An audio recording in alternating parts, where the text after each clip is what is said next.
Happening news since 6 o'clock tonight. We do have a promising update for you. It was posted around 7 o'clock tonight about Metro Police Officer Nicholas Wilt, who bravely responded to the Old National Bank mass shooting. His family says he's now been able to leave the ventilator.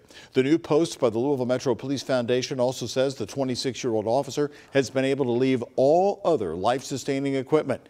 He was shot in the head on April 10th, and the update says he's also showing neurological improvement and is able to follow some commands. However, he is still battling pneumonia.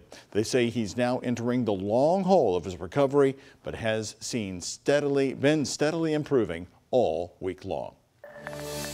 You could voice your opinions and offer some suggestions, but at this point, I want to see action.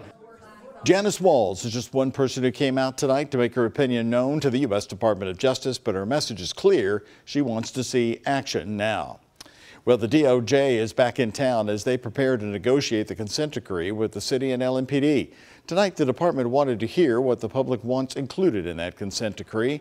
WHAS 11's Taylor Woods and Ian Hardwitt attended the meeting. Taylor?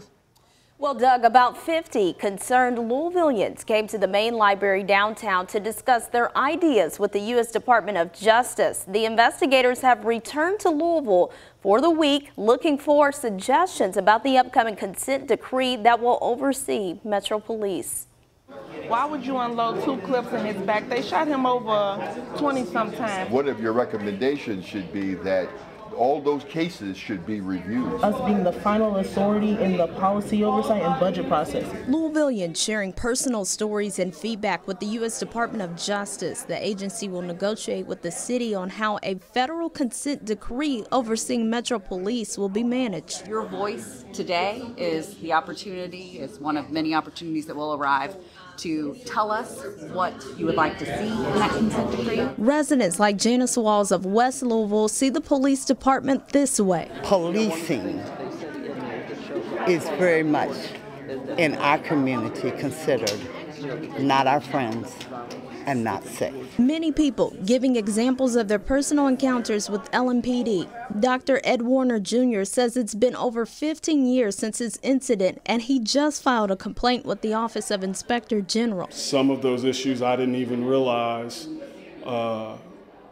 the level of misconduct until just recently when this report came out. Inspector General Edward Harness was in attendance at this meeting. He says he is no stranger to working in a city under a consent decree. I thought there was good feedback from the community, lots of good ideas, some of the things that we have in mind at the Office of Inspector General. His office plans to move forward with some of the ideas supported by the community, but some Louisvillians feel this won't be a quick change. As my best friend said, it's a culture thing, and that's not going to change overnight. While others feel this meeting was much needed and gave concerned citizens an opportunity for their voices to be heard. While they move slowly, they have created some successes with these consent decrees, and I do like the idea that they are forcing citizens to think about how to have valid input in the system and in the process. Now, the scathing DOJ report released in March listed 36 areas for improvement. At the end of April, Mayor Craig Greenberg revealed his new budget. He's putting more than $200 million into Metro Police to create 33 new positions. Those include new training jobs and specialists specifically assigned to review search warrants. In studio, I'm Taylor Woods for the WHAS 11 Night Team on your side. Taylor, thank you very much. Well, next up for LMPD, the city and the DOJ will come to an agreement which is called a consent decree. The federal government will then monitor the legally required steps toward change.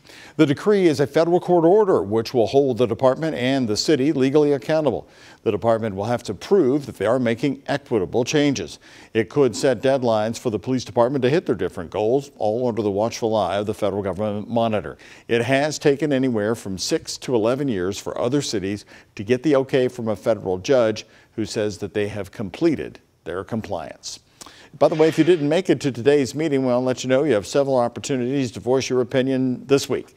Take a look. There will be meetings tomorrow morning at the Shawnee Library, Wednesday at the Iroquois Library, and Thursday at the Fairdale Library. All starting times begin at 11 a.m. Don't go to bed just yet. The WHAS 11 team has more local news for you in the next 5 minutes right here tonight. The Clark County Sheriff wants you to be on the lookout for 2 suspected thieves. 2 new traffic alerts that might impact your morning commute in Louisville, and they're big ones. And remembering a woman who became a light during the darkest parts of the pandemic in Kentucky. But first, another carjacking has turned police chase into Louisville. This time it ended in a crash late this afternoon in the California neighborhood.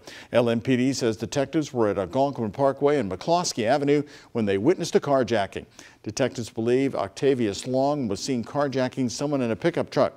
Police tried to pull over Long in the stolen truck, but he kept on driving. They say he hit several cars on 7th Street, but continued. He was eventually stopped when he hit another car at 22nd and Garland. Long and a driver in the vehicle he hit suffered minor injuries. Long tonight is charged with assault and robbery. Dozens of dogs abused and killed in and around a Radcliffe, Kentucky home of Hardin County. A warning tonight, the details in the arrest slip are difficult to hear and comprehend. Radcliffe police say they noticed a strong smell coming from outside Morgan Barracks' home, where they found what the chief called unfathomable examples of animal cruelty. The arrest citation details dead dogs inside the home, and the ones that were alive, including puppies, were starving. We're told Barrack is a well-known kennel owner, showing many of the dogs at competitions. Cheyenne Collins' dog Kane was in that home. He just stepped into the ring. He naturally had it. He was